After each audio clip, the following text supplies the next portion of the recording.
এক মুমিনের ভালোবাসা মাহে রমজান, এক মুমিনের অপেক্ষা মাহে রমজান, এক মুমিনের স্বপ্ন মাহে রমজান, এক মুমিনের আখিরাতের পরিকল্পনা মাহে রমজান। মাহে রমজান, রমজান মানে অন্য কিছু কার কাছে? আখিরাতের ভাবনা যার আছে। আর জিন্দিগি মানে হুদা ভাত তরকারি। আর যে সমস্ত মহিলার জীবন মানে শুধুমাত্র শাড়ি গহনা, থ্রি পিস, নতুন জুতা, নতুন জামা, ওই অপদার্থদের জন্য মাহে রমজান কিছুই না। বেড়ি মনে করে রমজান আইছে, নতুন জুতা কিনবে, নতুন শাড়ি, নতুন গহনা।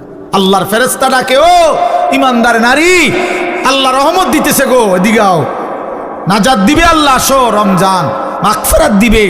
নাফরমান নারী, অসভ্য নারী, বেপর্দা বেহায়া নারী আল্লাহরে ডাকে, প্রত্যাখ্যান করে, ফেরেশতারে বলে, যা বেটা, তোদের রহমত মাগফিরাত নাজাত এটি তোদেরটাই তোদের আল্লাহর কাছে দিয়া দে। আমার দরকার জুতা, আমি জুতা কিনতে যাই। আমার শাড়ি দরকার, আমার গহনা দরকার, আমার দরকার থ্রি পিস, আমি রহমত দিয়া কিতা করবো, আমি মাগফিরাত দিয়া করবো কি? আমার দরকার হলো জুতা। এই জন্য পুরাটা রমজান হাইটা হাইটা জুতা কিনে, শাড়ি কিনে, গহনা, সারা বছরও কিনে। আবার রমজান, কি অপদার্থ মহিলা, কি দুঃখজনক কথা, চিন্তা করে দেখে। কোন শয়তান, কোন ইবলিস, কোন দাজ্জাল বুঝাইলো এই আমাদের মহিলাদেরকে যে রমজান মাসে শাড়ি গহনা, থ্রি পিস, জুতা সম্পূর্ণ নতুন কিনতে হয়। খোদার কসম, এটা পৃথিবীর কোনো কিতাবে নাই, কোনো আলেম বলে নাই, কোনো আউলিয়া বলে নাই, কেউ বলে নাই। ইবলিস ছাড়া, শয়তান ছাড়া, দাজ্জাল ছাড়া আর কেউ বলে নাই। এটা দাজ্জালে বলছে, দাজ্জালে, শয়তান ইবলিসে বলছে।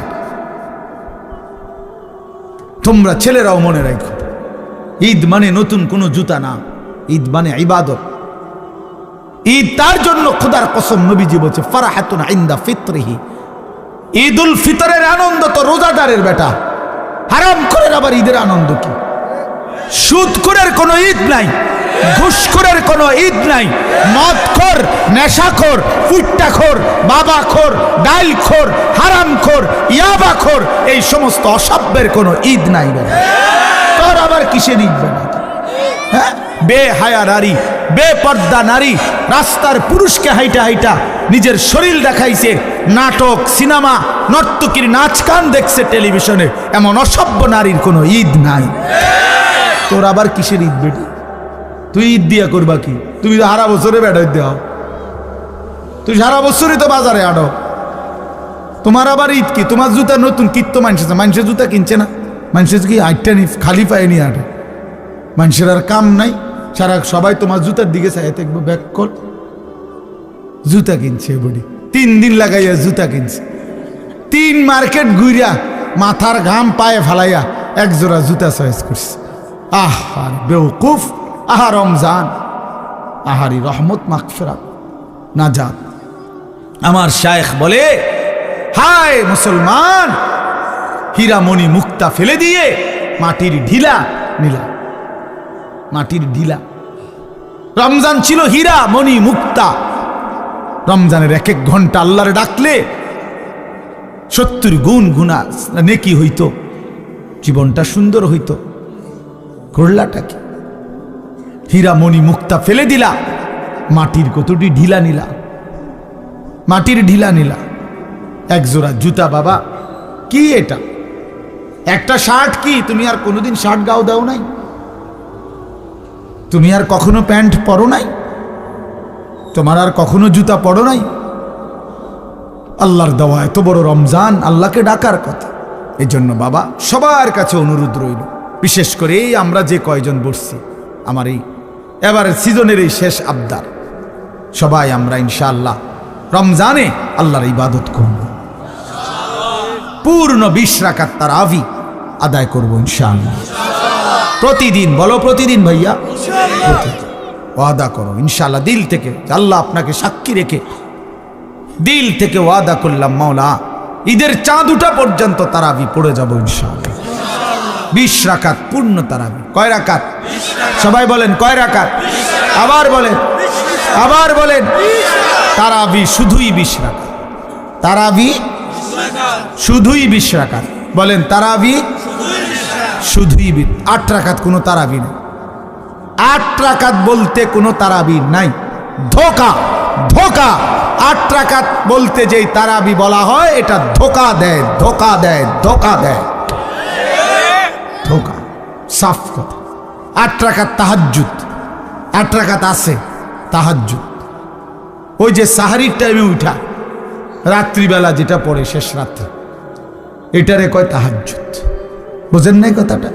20 রাকাত পূর্ণ তারাবি পড়েও রাত্রে আবার 8 রাকাত পড়েন, কোনো অসুবিধা নেই, পড়েন, সমস্যা কি? আবার পড়বেন, কথা বোঝেন নাই? হ্যাঁ, পুরুষও পড়বে, নারীও পড়বে, সবাই পড়বে 20 রাকাত তারাবি। রমজানে আল্লাহর ফায়সালা, রমজান মাসে আল্লাহ তাআলা হিসাব কিতাব রমজানেরটা রমজানে ক্লিয়ার, রমজানেই ক্লিয়ার করে। অর্থাৎ রমজানের নেকি পুরস্কার আল্লাহ রমজানেই দেয়, রমজানেই দেয়। কয় বেড়িতের এটা পৃথিবীর যদি 7 আসমানের উপরেও মহিলা যায় 2 জন, দেখবেন কথা কয়। 7 তবক জমিনের নিচে যদি মহিলা যায় 2 জন, দেখবেন কথা কয়। আফ্রিকার গহীন জঙ্গলে যদি 2 জন মহিলা একসাথে হয়, দেখবেন এই জীবজন্তুর মাঝখানে দাঁড়াইয়া তারা 2 জন কথা কয়। আটলান্টিক মহাসাগরের নিচে যদি 2 জন মহিলা যায়, গিয়ে দেখবেন ওনারা কথা কয়।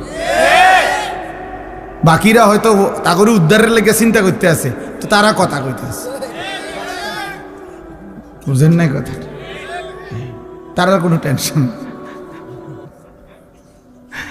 আহারে, হায় হায় রে জিন্দিগি রে, এই এক আশ্চর্য। যেখানে যায়, যেখানে যায় কথা, এ ডেকজি মাইজতে কথা কয়, ভাত রাঁধতে কথা কয়, তরকারি কুটতে কথা কয়, অটোওয়ালার লগে কথা কয়, সিনজিওয়ালার লগে কথা কয়, শুধু কথা, শুধু কথা, শুধু কথা, শুধু কথা, শুধু কথা কয়। কোরআনুল কারীমে আল্লাহ তাআলা বলছে, ফালা তাখদানা বিল কওল ফায়াতমাআল্লাযী ফি কলবিহি মারাদ। শ্রোতা আসছে এখন ওয়াজ শুনতে, আমাদের শ্রোতা আসছে নতুন একজন, এই জন্য আবার আমরা প্রথম থেকে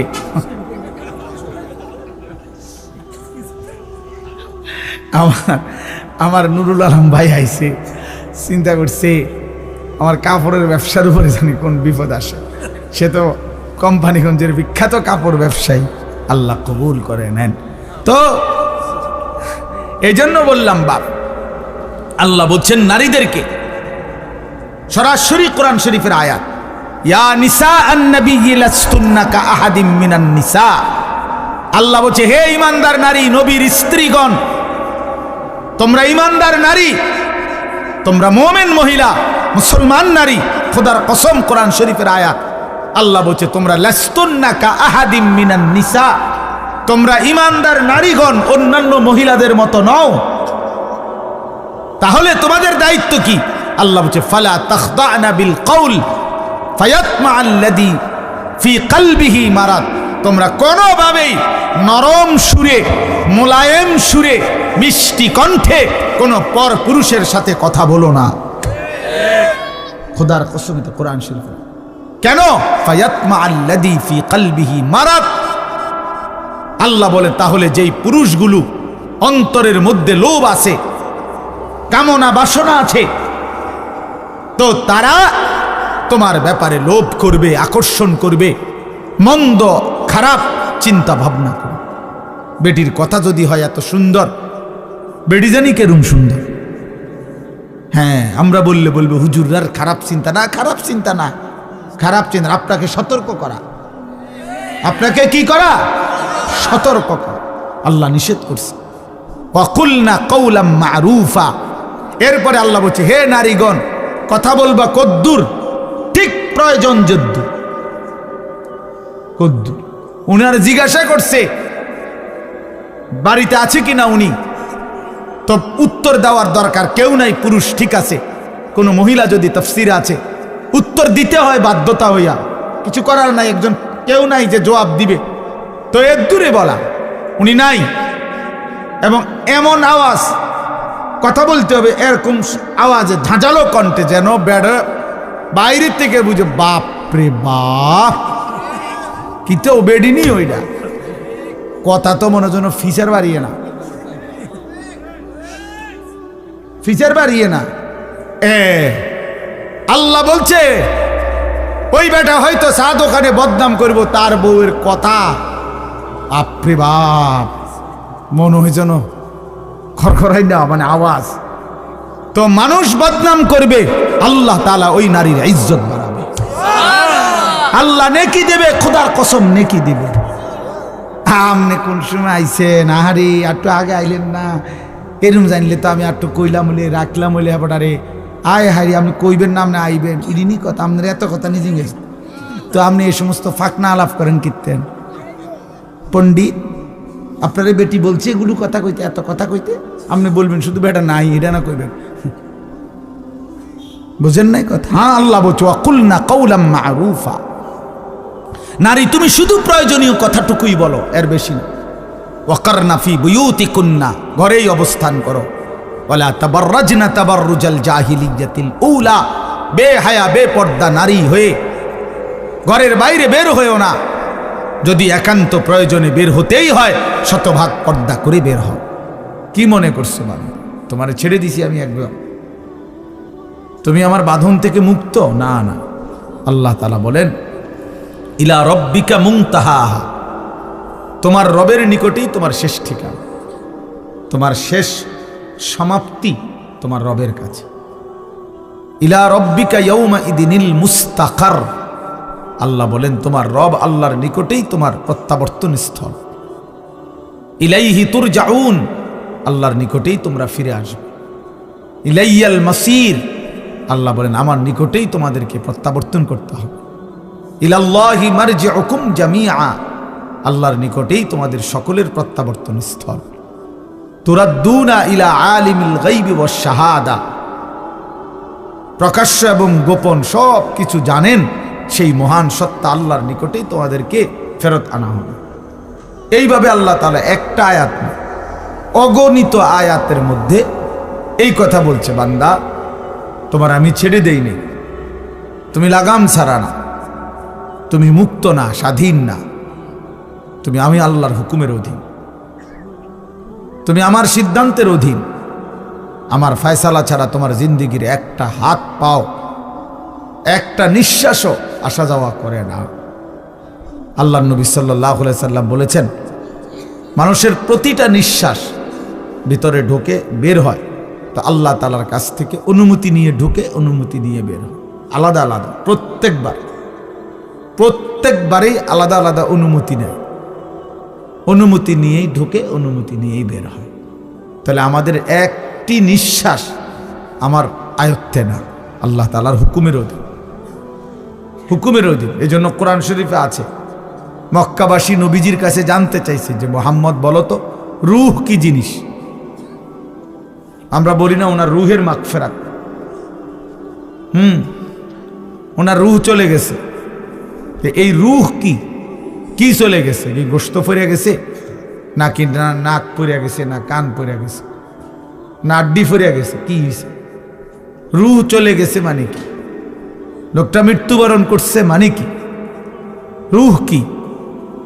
আমাদের তো হাত একটা বোঝা যায়, এই যে হাত, এই যে নাক, এই যে চোখ, এই যে কান, তো রূহটা কি? এটাকে হাড্ডি না গোশত না হাত না পাও? তো আল্লাহ তাআলা উত্তর দিছে কুলির রূহু মিন আমরি রাব্বি, শোনো নবী বলে দেন আপনি বন্ধু যে পৃথিবীবাসী শোনো, রূহ হচ্ছে আল্লাহ তাআলার হুকুম, এইটাই রূহ। আল্লাহ তাআলার একটা হুকুম অদৃশ্য, এটার নামই হচ্ছে রূহ। আল্লাহর হুকুম হচ্ছে তো সব মেশিন চলতেছে, আল্লাহর হুকুম হচ্ছে তো এক সেকেন্ডে সব স্তব্ধ হয়ে গেছে, একই মুহূর্তে আর হাতও নড়ে না, পাও নড়ে না, রূহ চলে গেছে। এবার আর জিহ্বারও কোনো স্বাদ নাই, কানেরও কোনো শ্রবণ শক্তি নেই। এমনি তো মানুষ অসুস্থ হইলে সব অঙ্গ একসাথে অচল হয়ে যায় না, ধীরে ধীরে দুর্বল হয়, কিন্তু রূহ চলে গেছে, সব কিছু স্তব্ধ হয়ে গেছে, একই মুহূর্তে, একই সেকেন্ডে, এক পলকে সব ঠান্ডা। এবার আর লোকটা হাসেও না, কাঁদেও না, হাঁটেও না, বসেও না, হাতও নাড়ে না, পাও নাড়ে, চোখও খোলে না, জিহ্বাও খোলে না, আর কোনো কিছুর স্বাদও তার নাই। এজন্য আল্লাহর নবী সাল্লাল্লাহু আলাইহি ওয়াসাল্লাম বলছেন, আকসিরু যিকরা হাদিমিল লাযযাত, তোমরা সব কিছুর স্বাদ মজা তোমাদের জীবন থেকে সরিয়ে দিবে, দূর করে দিবে যেই জিনিস, সেই মৃত্যুর কথা তোমরা বারবার স্মরণ কইরো, বেশি বেশি স্মরণ। মৃত্যু তোমার সব সুখ, সব আনন্দ, সব প্ল্যান, সব পরিকল্পনা, সব স্বাদ, সব মজা, সব ইচ্ছা আকাঙ্ক্ষা সব একসাথে স্তব্ধ করে দিবে, স্তব্ধ করে দিবে। আল্লাহর নবী বলছে মৃত্যু এসে তোমারে থামাই দিবে। কুল ইন্নাল মাউতাল্লাযী তাফিররুনা মিনহু ফাইন্নাহু মুলাকীকুম, আল্লাহ বলেন হে নবী আপনি বলেন মৃত্যু থেকে তোমরা যেখানেই পলায়ন করো না কেন, সে নিজেই তোমাদের সাথে সাক্ষাৎ করবে, মৃত্যু নিজেই তোমার সাথে দেখা করবে, তুমি বলতে হবে না। লিকুল্লি উম্মাতিন আজাল, আল্লাহ তাআলা বলে প্রত্যেকটি জাতি গোষ্ঠীর, প্রতিটি ব্যক্তি সম্প্রদায় গোষ্ঠীর মৃত্যুর সময় নির্ধারিত। ফাইদা জাআ আজালুহুম, যখনই মৃত্যুর সময় আসবে, লা ইস্তাখিরুনা সাআতাও ওয়া লা ইস্তাকদিমুন, এক সেকেন্ডও আর দেরি করবে না, আগেও আসবে না। এজন্য প্রিয় যুবক মনে করো না তুমি বৃদ্ধ হবা না। অমিনকুম মান ইউতাওয়াফা মিন ক্বাবলু, আল্লাহ বলেন আমি বহু লোককেই বৃদ্ধ অবস্থায় পৌঁছবার আগেই মৃত্যু দিয়ে থাকি। কোরআন শরীফের আয়াত। অমিনকুম মান ইউরাদ্দু ইলা আরযালিল উমর, আর অনেককেই আমি আল্লাহ তাআলা চূড়ান্ত বৃদ্ধ পর্যন্ত পৌঁছিয়ে থাকি। সবাইকে আমি বৃদ্ধ বানাই না, জন্মিলে বুড়া হয় না, জন্মিলে মরিতে হয়, জন্মিলে মরিতে হয়, জন্মিলে বুড়া হইতে হয়, জন্মিলে বুড়া হইতে হয়, বুড়া হইবার আগেও মৃত্যু হয়, শিশু কিশোর নওজোয়ানেরও মৃত্যু হয়। ইন্না যারআ কাদ তুদরিকুল আহাতু ক্বাবলা আন ইয়াবলুগা, হযরত হাসান বসরি রাহমাতুল্লাহ আলাইহি বলছেন হে যুবক মনে রেখো, অসংখ্য ফুল, অসংখ্য ফসল পাকবার আগে আগেই, পরিপক্ক পাকবার আগে, কাটবার আগে আগেই ঝরে যায়, ঝরে যায়। সব ফুল ফল হয় না, সব ফল পাকে না, পাকে না। যে পরিমাণ আমের মুকুল বাইর হয় ওই পরিমাণ আম হয় না, এর আগেই অসংখ্য ফুল ঝরে যায়। যতগুলো আম ছোট ছোট হয় অতগুলো আম পাকা পর্যন্ত বড় হয় না, পাকে অল্প কয়টা, ঝরেই যায় বেশি, ঝরে যায় বেশি। এজন্য ইমাম আল্লামা ইবনুল জাওজি রাহমাতুল্লাহ আলাইহি একজন বড় বুজুর্গ ছিলেন, উনি বলছিলেন হে যুবক তুমি তোমার মহল্লায়, তোমার পরিবারে, তোমার এলাকায় তুমি হিসাব করে দেখো তোমার বয়সী যুবক কয়জন আর এর সাথে আনুপাতিক হারে বৃদ্ধ কয়জন। দেখবা যুবকই বেশি, বৃদ্ধ কম, অথচ আনুপাতিক হারে কাছাকাছি থাকার কথা। আমার বয়স যদি বা নওজোয়ানের বয়স যদি 20-25 হয় তোমাদের, তাহলে এই বয়সে তো এই সময়ে, এর আগের মানুষগুলোতে এই সময় অনেক লোক ছিল, তাহলে সেই হারে তো 70-75 বছর, 60-65 বছরওয়ালা লোক কাছাকাছি থাকার কথা। যে আমগো বাড়িতে ছেলে আছে 30 জন, তো বয়স্ক মুরব্বীও তো থাকার কথা 26-27 জন, 20-25 জন। কিন্তু সবাই বলে যে হুজুর এই চাচাই আর শেষ মুরব্বী, আর এই খালাই আর শেষ মুরব্বী, আর নাই হুজুর পুরা বাড়ি। এরকম 2 জন একজনের হিসাব দেয়, তাহলে বোঝা গেল বয়স্ক লোকের হিসাবে আসে বয়স্ক কম, কিশোর নওজোয়ানি বেশি। তাহলে এই বেশি তো সবসময়ই বেশি। আজকে 3 বছর আইয়া ফুলাফাইন বাইরে গেছে, এর আগে সব বুড়াই আসিল, এমন কথা বোঝেন নাই কথা। এটা তো একটা আনুপাতিক হার, সবসময় একটা ধারাবাহিকতা আছে। তাইলে এই হিসাবে যে পরিমাণ নওজোয়ান, কিশোর, যুবক একটা বাড়িতে, একটা মহল্লায়, একটা পাড়ায়, ওর কাছাকাছি থাকবার কথা বুড়া মানুষ, অথচ ওর কাছাকাছি না, অনেক ব্যবধান। জওয়ান যদি থাকে 30 জন, বুড়া নাই 3 জন। কেন? তার মানে অধিকাংশ যুবকই বৃদ্ধ হওয়ার আগে আগেই কবরে চলে যায়। এটাই উনি বুঝাইছেন যে তুমি দেখলেই বুঝবা, খোলা চোখেই এটার প্রমাণ এটা। এই জন্য হযরত ওমর রাদিয়াল্লাহু তাআলা আনহু বলতেন,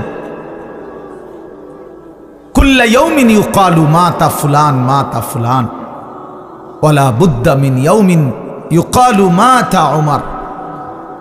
হযরত ওমর রাদিয়াল্লাহু তাআলা আনহু বলতেন যে প্রতিদিন ঘোষণা হয় আজ অমুকের মৃত্যু হলো, আজ অমুকের মৃত্যু হলো। তিনি বলেন নিশ্চিত একদিন ঘোষণা হবে আজ ওমরের মৃত্যু হলো, আজ ওমরের মৃত্যু হলো। হযরত ওমর রাদিয়াল্লাহু তাআলা আনহু আমরা কিতাবে পড়ছি 10.5 বছর তিনি মুসলমানদের খলিফা ছিলেন, বাদশাহ ছিলেন। তো এই 10.5 বছর উনি একজন লোক, ওনার চাকরি দিয়ে রাখছিলেন, একজন লোকের দায়িত্ব ছিল যিনি ওনার সাথে থাকতো। আর কিছুক্ষণ পর পর শুধু তার চাকরি ছিল একটা কাম, যে ওনাকে শুধু ওমরকে মৃত্যুর কথা স্মরণ করাই দিত। এর দূরে কাম ছিল না, একটু পর পর ওমর তোমাকে মরতে হবে, তোমাকে এই পৃথিবী ছেড়ে চলে যেতে হবে, এই কথাইটা মনে করাই দিত, এই কথা মনে করাই দিত।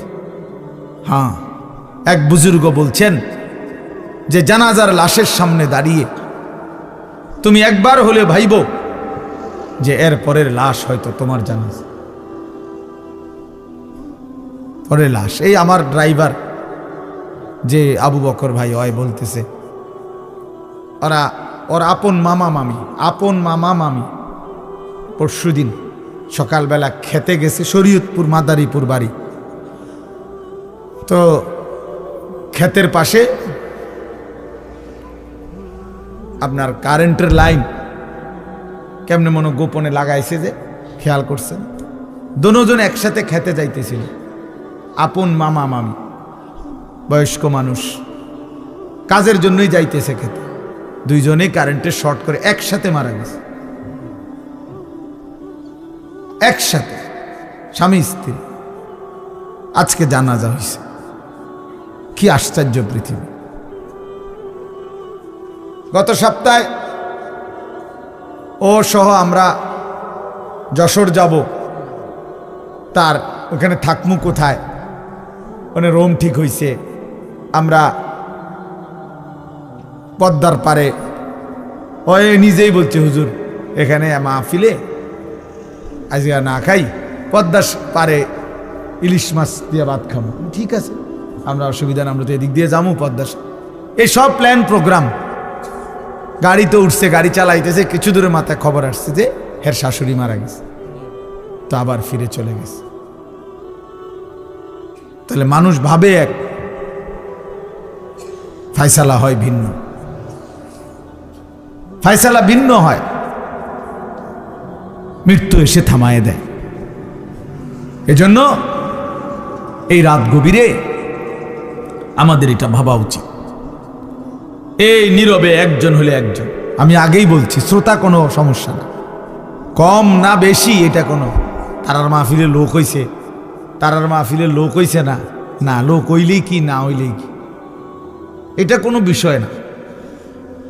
10,000 মানুষ হইলে সফল, 10 জন হইলে ব্যর্থ, এমন কথা কোরআন সুন্নায় নাই। মূল বিষয় হলো ফিকির, মূল বিষয় হলো পরিবর্তন, মূল বিষয় হলো সংশোধন, মূল বিষয় হলো আমার বিবেক জাগা, আমার অনুভূতি জাগলো কিনা, আমার ভিতরে কোনো অনুভূতি আসলো কিনা, আমি আসলে কিছু ভাবলাম কিনা। আল্লাহ তাআলা বহুভাবে ফাতাবিরু ইয়া উলিল আলবাব, এই যে কোরআন শরীফ আছে দোস্ত, আল্লাহ বারবার বলছে কথা, এটা কোরআন শরীফের কত জায়গায় আছে, হে বিবেকবান ফাতাবিরু, উপদেশ গ্রহণ করো, ফিকির করো। আল্লাহ বলছে সবক নাও বান্দা, উপদেশ গ্রহণ করো বান্দা। আল্লাহ তাআলা নবীকে বলছে ফাকসুসিল কাসাসা লাআল্লাহুম ইয়াতাফাক্কারুন। আল্লাহ বলছে বন্ধু, অবিশ্বাসী, নাফরমান, পাপী, পেছনের যেই মানুষগুলোকে আমি আল্লাহ শাস্তি দিয়েছি, আযাব দিয়েছি ফেরাউনকে, নমরুদকে, শাদ্দাদকে, কারুনকে, নূহ নবীর, লূত আলাইহিস সালামের, হুদ আলাইহিস সালামের জাতিকে। এরকম কত জাতি আমি আল্লাহ ধ্বংস করে দিছি, কত ব্যক্তিকে আমি আল্লাহ ধ্বংস করে দিছি। এই গল্পগুলো, এই ঘটনাগুলো আপনি আমার বান্দাদেরকে শুনান, লাআল্লাহুম ইয়াতাফাক্কারুন, যেন তারা ফিকির করে, ভাবে যে হায় এ কাজ করেছে যারা, তাদের পরিণতি ছিল এই, আমারও পরিণতি হবে এটা। আল্লাহ বলছে ফিকির, লাআল্লাহুম ইয়াতাফাক্কারুন। আল্লাহ তাআলা বলছে লাকাদ কানা ফি কাসাসিহিম ইবরাতুল লিউলিল আলবাব। প্রিয় ভাই, মনোযোগ দিয়ে শুনলে ভালো। আল্লাহ বলছেন লাকাদ কানা ফি কাসাসিহিম, পূর্ববর্তী জাতিদের ইতিহাসে ঘটনার মধ্যে রয়েছে ইবরাত, উপদেশ, লিউলিল আলবাব, বিবেকবানের জন্য, বিবেকবানের জন্য, যার বিবেক আছে তার জন্য। আল্লাহ তাআলা বলছে ইন্নামা ইয়াতাযাক্কারু উলুল আলবাব। আমার কোরআন, আমার সুন্নাহ, এর থেকে উপদেশ গ্রহণ করতে পারে কারা? যারা উলুল আলবাব, বিবেকবান। আর যে জীবন মনে করছে জীবন মানে ভাত মাছ চাল ডাল, পেশাব পায়খানা, ঘুম, যৌন চাহিদা পূরণ, লজ্জাস্থানের চাহিদা, শাহওয়াত, কামনা বাসনা, নারী ছবি, মদ জুয়া, জিনা ব্যভিচার, উলঙ্গ দৃশ্য, সুদ ঘুষ, বাটপারি সিটারি, 2 নম্বরই, এতটুকুই জিন্দিগি যে মনে করছে জীবন মানে এরই নাম, খোদার কসম সে বিবেকবান না, সে ইনসান না। ওই জীবন মানুষের জীবন না, ওই জীবন জন্তু জানোয়ারের জীবন, হাইওয়ানের জিন্দিগি, ওই জিন্দিগি জানোয়ারের জিন্দিগি। কোরআন শরীফ আল্লাহ বলছে যে কয়জন ছেলে বসছো বাবা তোমরাই ভাইব, যে কয়জন বাবারা বসছেন আপনারাও ভাইব, হিসাব মিলাইয়েন, আপনারটা আপনি, আপনার হিসাব আপনি মিলাইয়েন। সাহিবুল বাইতে আদরা বিমা ফিহি, আরবি ভাষায় বলে প্রবাদ যে ঘরওয়ালাই জানে তার ঘরে কি আছে। আমি তো জানি আমার ঘরে কি কি মাল সামানা আছে, এই পৃথিবীর কেউ না জানলে কি হয়েছে? তাহলে আমার খবর তো আমার আছে, আমি তো কি পরিমাণ অন্যায় আর কি পরিমাণ ন্যায় আমার, আমি কতটা ভালো কাজ করছি মন্দ করছি, এটুকু বিবেক তো আমার আছে, আমার জানা তো আছে। অর্থাৎ নিজেরটা নিজে হিসাব করে। হাসিবু ক্বাবলা আন তুহাসাবু, নবী সাল্লাল্লাহু আলাইহি সাল্লাম বলছে উম্মত তোমার হিসাব আল্লাহ নেওয়ার আগে তুমি নিজের হিসাব করে নাও। হাসিবু আনফুসাকুম। গতকালকে আমরা 14 গ্রাম যাচ্ছিলাম, আমাদের আগে গাড়ি বিশাল জ্যাম। কি হইল? বলল যে হুজুর একটা ছেলে ট্রাকের সাথে সাইকেল চালাইয়া যাইতেছে, বাড়ি খাইছে, একটা বাড়ির সাথে সাথে 2টা পাও একের ভাঙ্গা, দুটোটা পাও শেষ, রক্তে ভাইসা গেছে মাটি, খালাস। এই জিন্দিগি, এই হাসি খুশির জিন্দিগি ক্ষণিকের মধ্যে স্তব্ধ। এজন্য প্রিয় ভাই, তুমি তোমার উপরে যদি ভরসা কইরা গুনাহ করো যে আমার শরীর, আমার যৌবন, আমার স্বাস্থ্য, আমার সুস্থতা, তাইলে ভুল করবে, ভুল। আমার এইখানে পেটের এই জায়গাটাতে একটা ছোট্ট ফোঁড়া উঠছে আজকে 5 দিন, এই এখনো ওষুধ খাইতেছি হোমিও, এইটার ব্যথায় আমি এই যে 5 দিন আমার সারাক্ষণ চিনচিন চিনচিন চিন করে ব্যথা করে, রাত্রে সকালে দিনে, এই ব্যথা নিয়েই আমি চলতেছি। কালকে আমার উমরার ফ্লাইট, আমি সকালবেলায় আমার এই বছরের সিজনের শেষ মাহফিল আজকে আপনাদের এখানে, আলহামদুলিল্লাহ।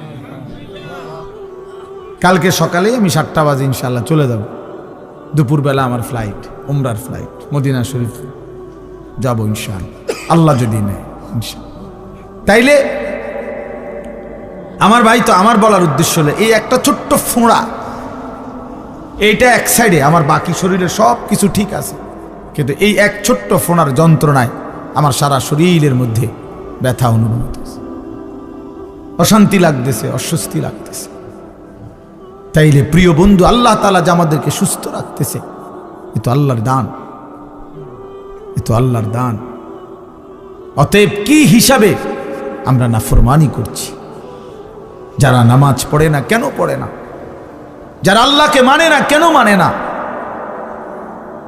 আমার বাবারা, আমার নওজোয়ানরা, যারা আল্লাহ তাআলার বন্দিগি করছো না ভাইয়া, কিসের একটা ছোটখাটো বুঝ করে নিও নিজের লগে, আসলে তুমি কি বুঝাইতে চাচ্ছ? এক ওয়াক্ত নামাজ পড়ো না যারা, আসলে কি মনে করছো নিজেরে? খোদার কসম বাপ, কমপক্ষে নিজেরে নিজে একটা বুঝাপড়া করে নিও, আসলে কি তা? তুমি নমরুদ না? তুমি কি তা আসলে? তুমি কি ফেরাউন? মানে তুমি তার চাইতে বড় ক্ষমতাবান হয়ে গেছো না? তুমি সাদ্দাত, তুমি কারুন। তুমি কি ভাবছো নিজেরে? কি হিসাব করে নামাজ পড়ছো না? আল্লাহর সাথে প্রতিনিয়ত এই গাদ্দারি, এর কি কোনো শেষ নাই? কি ভাইয়া, এর শেষ নাই? কথা বলে না, এর কি কোনো শেষ নাই? এই জীবনের কোনো সমাপ্তি নাই তো? এরপরে কি? তোমার এই চুলের ফ্যাশন শেষ পর্যন্ত কতদিন দেখাইবা? শরীরের এই যৌবন কতদিন ধরে রাখবা? অহংকারী কতদিন করবা ভাইয়া? কতদিন? এই জন্য এক বুজুর্গ বলছেন যে, হে যুবক, অন্ধকারে গুনাহ করো না, কারণ জানো অন্ধকার যিনি সৃষ্টি করেছেন তিনি তো তোমাকে দেখছেন। হুয়াল্লাযী খালাকায যালামা ইয়ারানি, তিনি বলেন মনে রেখো, যিনি অন্ধকারকে সৃষ্টি করেছেন তিনি তো আমাকে দেখছেন। তুমি না মনে করছো কেউ দেখে না, কিন্তু অন্ধকারকে যিনি সৃষ্টি করেছেন তিনি তো আল্লাহ, তিনি তো দেখছেন। এজন্য ভাইয়া বাপ, এটা ফিকির করা চাই। আমরা একটা ফিকিরে বয়ান করি, কম কিংবা বেশি এগুলা নিয়ে কোনো টেনশন নেই। ফিকির যে পরিবর্তন চাই। ইন উরিদু ইল্লাল ইসলাহা মাস্তাতাতু, সাধ্যের সবটুকু দিয়ে আল্লাহর বান্দাদের পরিবর্তন, ইসলাহ, সংশোধন। এজন্য আজকে অনুরোধ করলাম, আমরা দিল থেকে দোয়া করব, আল্লাহ যদি নেয়, আল্লাহ যদি হায়াতে বাঁচায়, হয়তো মালিক যদি তৌফিক দেয়, তা আগামীকাল আমি মদিনা শরীফ থাকবো ইনশাআল্লাহ, আল্লাহ নিলে। হ্যাঁ, এই জিন্দিগির বহুতই বড় আল্লাহ তাআলার ফজল ও করম, যাকে আল্লাহ তৌফিক দেয়। যেই চোখ কালো গিলাফ দেখছে, যেই চোখ মদিনার সবুজ গম্বুজ দেখছে, সে ভাগ্যবান। कहाँ ये मेरी किस्मत के तवाफ तेरे घर का, मैं जागता हो या रब या ख्वाब देखता हो। এক বুজুর্গ বলছেন যে আল্লাহর ঘরের সামনে, কাবা ঘরের সামনে দাঁড়িয়ে উনি বলছিলেন, হায় মাওলা, কি অসাধারণ কিসমত আমার, আমি আপনার ঘরের সামনে দাঁড়িয়ে। এরপরে বলতেছিলেন যে আয় মাওলা, আমি বুঝতেছি না আমি কি স্বপ্ন দেখতেছি নাকি জেগে আছি। মাই জাগতা হো ইয়া রব ইয়া খ্বাব দেখতা হো, আমি কি জেগে আছি রব নাকি স্বপ্ন দেখছি। এজন্য ভাইয়া, জিন্দেগির সবচেয়ে বড় মজাদার বিষয় হলো আল্লাহর গোলামি করা, আল্লাহকে ডাকার মধ্যেই তৃপ্তি। মানুষ সুখ চায়, মানুষ আনন্দ চায়, মানুষ তৃপ্তি চায়, মানুষ স্বস্তি চায়। খোদার কসম, আল্লাহকে ডাকার মধ্যে, নামাজের সেজদার মধ্যে, রোজার মধ্যে, গুনাহ ছেড়ে দেওয়ার মধ্যে তৃপ্তি আছে, সুখ আছে, আনন্দ আছে, স্বস্তি আছে। নাফরমানির মধ্যে সুখ নেই। কোন চোর ডাকাত, কোন সুদখোর, ঘুষখোর, কোন মদখোর, নেশাখোর সুখে নাই। হয় পুলিশ দৌড়ায়, নইলে মানুষে দৌড়ায়, নয়তো মানুষে লানত দেয়, অভিশাপ দেয়, তার উপরে খোদার গজব পড়ুক, তার উপরে আল্লাহর লানত পড়ুক। তে সমাজটা জ্বালাইয়া খাইতে আছে, মানুষের কষ্ট দিতেছে, মানুষের স্ত্রী কন্যা তার দ্বারা নিরাপত্তাহীনতায় ভুগতেছে। এই হারামখোর নেশাখোর সমাজটা নষ্ট করে দিতেছে।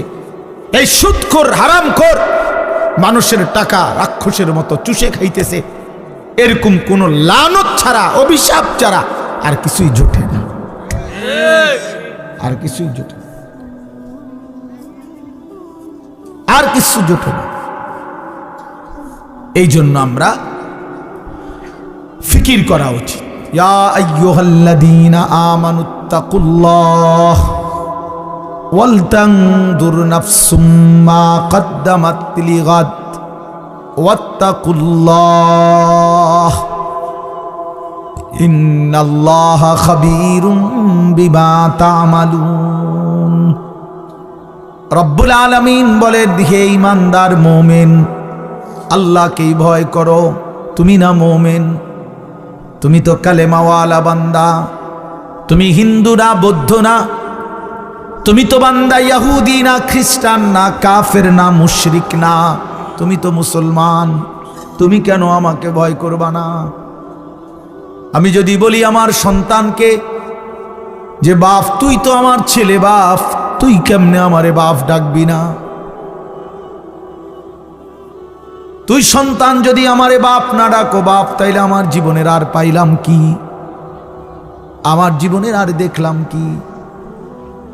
এজন্য রব্বুল আলামিন বলেন, বান্দা তুমি তো স্বীকার করেছো লা ইলাহা ইল্লাল্লাহ মুহাম্মাদুর রাসূলুল্লাহ। তুমি তো বললা তুমি মুসলমান, তুমি তো বললা তুমি মুমিন, তুমি তো বললা তুমি ঈমানদার, তাইলে তুমি কেন সেজদা করবা না? আমি যদি ঈমানদার থেকে সেজদা না পাইলাম, তবে আমি আল্লাহ সেজদাটা পাবো কার কাছে?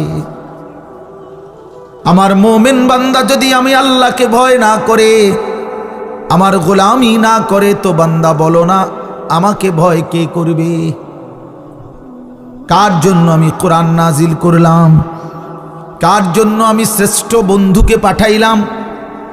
কোরআনুল কারীমে আল্লাহ বলেন, লাকাদ মান্নাল্লাহু আলাল মুমিনিনা ইয বাআসা ফীহিম রাসূলাম মিন আনফুসিহিম।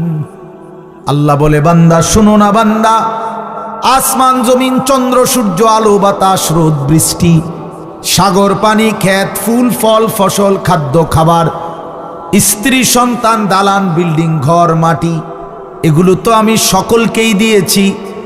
ইমানদার কাফের মুশরিক বেঈমান নাস্তিক মুরতাদ সবাইকেই তো দিয়েছি, কিন্তু মুমিন আমি আলাদা স্পেশালি তোমাদেরকে মুমিন হিসাবে সবচেয়ে বড় নিয়ামত যেটা দিয়েছি সেটা হলো আমার কলিজার টুকরা রাসূল, আমার আখিরি বন্ধু নবী মুহাম্মদ তোমাদেরকে দিয়েছি। আল্লাহ বলে, মুমিন আমি বেঈমানকে বাড়ি দিয়ে দিলাম, ঘর দিয়ে দিলাম, দুনিয়া দিয়ে দিলাম, তোমারে রাসূল দিলাম, তোমারে বন্ধুকে দিলাম, নবীকে দিলাম। এজন্য বাপ এটা হিসাব মিলানো উচিত, কদর করা চাই, কদর করা। আল্লাহ তাআলা আমাদেরকে সবকিছুই শ্রেষ্ঠ দিয়েছেন, আল্লাহ নিজেই শ্রেষ্ঠ।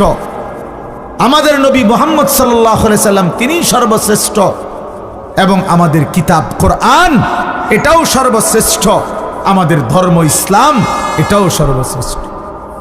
আমার ধর্মের চাইতে দামি কোনো ধর্ম নাই, আমার কিতাবের চাইতে বড় কোনো কিতাব নাই, আমার রসুলের চাইতে বড় কোনো রসুল নাই, আমার আল্লাহ ছাড়া কোনো রবই নাই,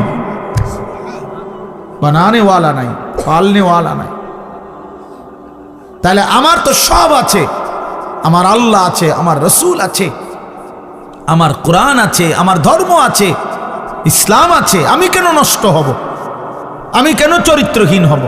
আমি কেন লম্পট হব? আমি কেন জুয়ারি হব? আমি কেন সুদখোর হব? আমি কেন হারামখোর হব?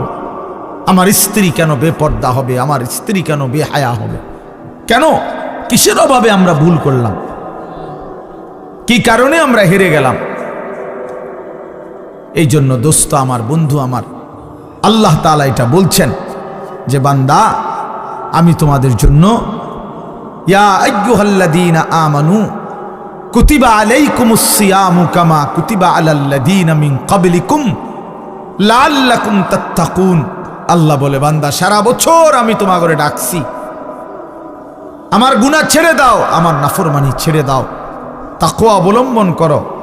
সারা বছরও কদর করলা না, যাও ঠিক আছে বান্দা আমি মাফ করে দেবো, যাও এবার আমি শেষবারের মতো তোমার একটা মাস দিলাম, একটা মাস মাত্র, একটা রমজান, তুমি আমার হুকুমটা মানো, গুনাহ ছেড়ে দাও বান্দা, আমার বন্দিগি করো। আমি আল্লাহ ওয়াদা দিলাম আমি এক মাসেই তোমারে মুত্তাকি বানিয়ে দেব। যাও, এক মাসেই পবিত্র করে তোমারে এক মাসেই আমি আল্লাহ তাআলা জান্নাতের ভিসা দিয়ে জান্নাতের মেহমান বানিয়ে দেব। এরপরও যেই নাফরমান কদর করবে না, তার কপালে জুতার বাড়ি ছাড়া, ফিসার বাড়ি ছাড়া আর কিচ্ছু, আর কিচ্ছু। এই জন্য আল্লাহ নবী সাল্লাল্লাহু আলাইহি সাল্লাম বলেন, ওই ব্যক্তি বেইজ্জত হক, রাগিমা আনফু রাজুলিন, ওই ব্যক্তির আল্লাহ তারে অপমান করুক, বেইজ্জতি করুক, যে রমজানের মতো মাস পেল কিন্তু গুনাহ মাফ করাইল না, গুনাহ মাফ করাইল না। নবীজি লানত দিছে তারে, যা তোরে আল্লাহ বেইজ্জতি করুক, তোর চেহারা মলিন হোক, তোর চেহারা ধুলি ধূসরিত হোক। এত বড় রমজান পেয়েও যারা কদর করল না, কদর করল না। এই জন্য রমজান আমাদের সামনে, রমজান আমাদের সামনে, মাহে রমজান আমাদের সামনে। বড় মুবারক মাস, শ্রেষ্ঠতম মাস, জীবন গঠনের মাস, আখিরাত অর্জনের মাস, নাজাতের মাস, নিজের জীবন সাজাইবার মাস, মাহে রমজান। আমি অনুরোধ করলাম রাত গভীরে, আজকে দিল থেকে আমি আপনাদের সবাইকে, ছেলেরা বাবা তোমাদেরকেও, তোমরা ভাইয়া ঘুরে দাঁড়াও, ফিরে আসো ভাইয়া, মাহে রমজান তোমাদেরকে ডাকছে। আল্লাহ নবী সাল্লাল্লাহু আলাইহি সাল্লাম বলছেন, রমজানের চাঁদ যখন উঠে তখন আল্লাহর একজন ফেরেশতা সারা পৃথিবীব্যাপী ডাকতে থাকে, ইয়া বাগিয়াল খাইরি আকবিল, হে কল্যাণ কাজের আগ্রহীরা এগিয়ে আসো, আসো কল্যাণের কাজ শুরু করো, ইবাদত শুরু করো।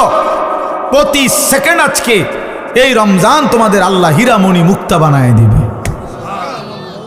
আসো সেজদা দাও, ইফতার করো, সাহারি খাও, রোজা রাখো, তারাবি পড়ো 20 রাকাত, শেষ দশক এতেকাফ করো, সবে কদর তালাশ করো, একবার জিকির করো, একবার তেলাওয়াত করো, একবার দোয়া করো, একবার কান্নাকাটি করো, একবার আল্লাহর ঘরে তাওয়াফ করো, জিয়ারত করো, ঘুরো, ছোট মালিকের কাছে ছুটাছুটি করো। আল্লাহ রমজান রমজান রমজান, কত বান্দারে আপনি কত দিকে মাফ করতেছেন, আমারও মাফ করে দাও, আমারও মাফ করে দাও।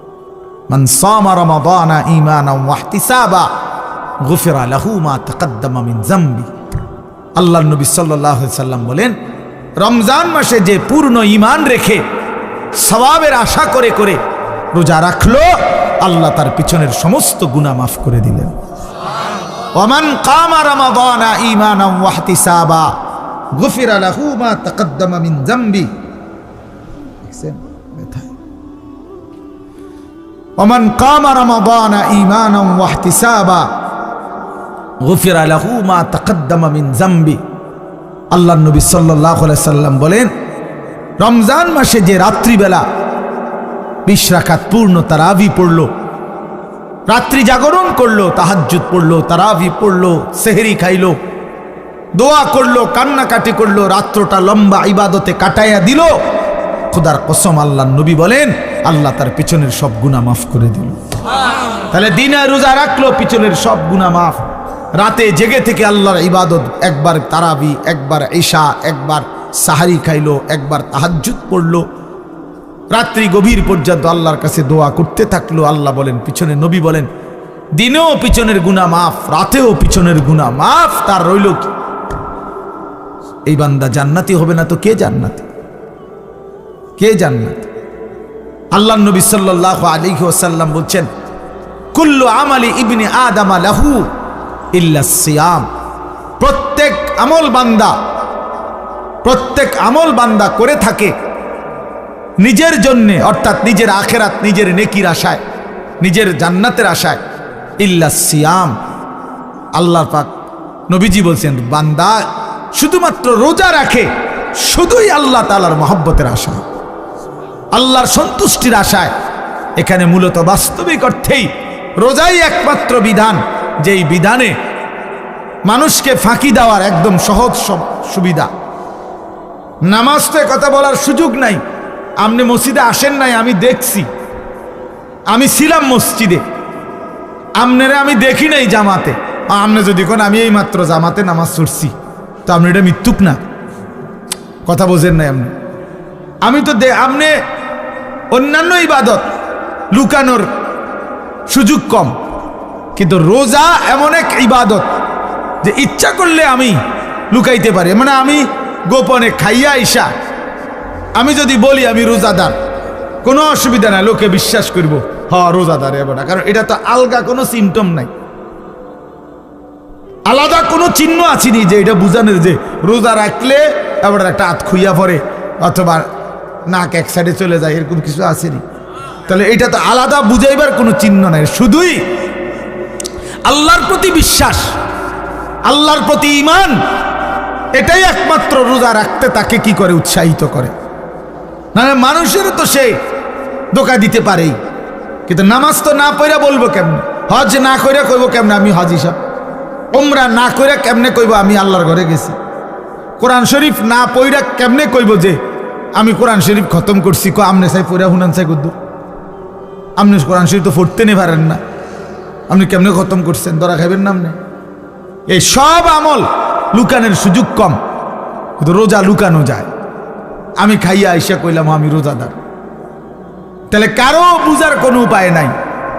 তাহলে যেখানে আড়াল করার সুযোগ আছে, তারপরেও যেই বান্দা আল্লাহর মহব্বতে রোজা রাখে, তো আল্লাহ তাআলা বলে ইল্লা সিয়াম, কাজেই রোজা শুধুই বান্দা যখন রাখে আমার জন্যই রাখে, লোক দেখানোর জন্য না। নামাজের মধ্যে বান্দার হইতে পারে লোক দেখানো, কাউরে দেখাইবার লেগে নামাজ পড়ছে, হজ করছে হয়তো মানুষকে দেখানোর জন্য, গ্রামে যাতে এখন হাজি সাহেব বলে, দান করছে লোকে যেন দানশীল বলে, কিন্তু রোজা বান্দা মানুষে দেখানোর জন্য রাখে না, শুধুই আমার জন্য রাখে। এই জন্য আল্লাহ বলেন আমি নিজেই রোজার বিনিময় আমার নিজ কুদরতি হাতে দিতে থাকব। এই জন্য রমজানের নেকি আল্লাহ দেয়, রোজার মাসে নেকিগুলো দেয় কে? আল্লাহ নিজের হাতে। এই ডান কাদের ফেরেশতাকে আল্লাহ বলে দেয় এই মাসে তুমি লিখবা না, আমি লিখবো। আমি সারা মাস ফেরেশতা তুমি লিখছো, এই মাসে আমি লিখব, আমার কুদরতি হাতে লিখব। এবার বলেন আল্লাহ কত বড়, আর আল্লাহ দিলে দিবে কত বড়। হ্যাঁ, যিনি যত বড় তিনি বড় বললেও তো তত বড়। মেম্বরে যদি কয় যে একটা বড় মাছ, তাইলেও তো 5-7 কেজি। চেয়ারম্যান বললে বড় মাছ, বুঝতে হবে এটা 12, 14, 18 কেজি। যে যেমন বড় তার মুখের বড়ও তো অত বড়। আল্লাহ যখন বলছে আমি দেব, সেই দেওয়াটা কেমন দেওয়া দেব, কেমন দেওয়া দেব। এই জন্য আমরা মাহে রমজান, আমার শায়েখ আল্লামা মুফতি মুশতাকুর নবী সাহেব বলে মাহে রমজানের প্রতি ঘন্টা মিনিট সেকেন্ড হীরা মণি মুক্তা। আমি বলছিলাম এবার হুজুরে কিছুদিন আগে, আমি এবছর আবার হজে যাব ইনশাআল্লাহ, আমার বিবি আমার সাথে হজে যাবে। তো আমি বলছিলাম হুজুর রমজানের উমরাটা এবার না যাই, হজে যাব যেহেতু। এমন চোখ রাঙায় মাওলানা বলেন কি মালিকের ঘরে যাবেন না, এটা বলতে পারলেন? না না না হুজুর যাবো, যাবো। মানে এ তো এক ভালোবাসার ব্যাপার, মহব্বতের ব্যাপার। এই জন্য বন্ধু আমার, দোস্ত আমার, আল্লাহর জন্য হয়ে থাকা জিন্দিগিটা আল্লাহর জন্য বানানো, এতে করে লোকেও মহব্বত করে, আল্লাহ তাআলাও ভালোবাসে, আল্লাহও ভালোবাসে। আল্লাহ বলে জমিনে আমি সব সময় এমন বান্দা চাই ইউহিব্বুহুম ওয়া ইউহিব্বুনা। কোরআন শরীফ আল্লাহ, আমার জমিনে এমন একদল বান্দা আমি রাখবই, সর্বদাই এমন কিছু মানুষ আমি জমিনে রাখবই যারা আমাকে ভালোবাসে, আমি যাদেরকে ভালোবাসি। জমিন থেকে বান্দা বলবে আল্লাহ আমি আপনাকে ভালোবাসি, আল্লাহ আরশ আজিম থেকে বলবে বান্দা আমিও তোকে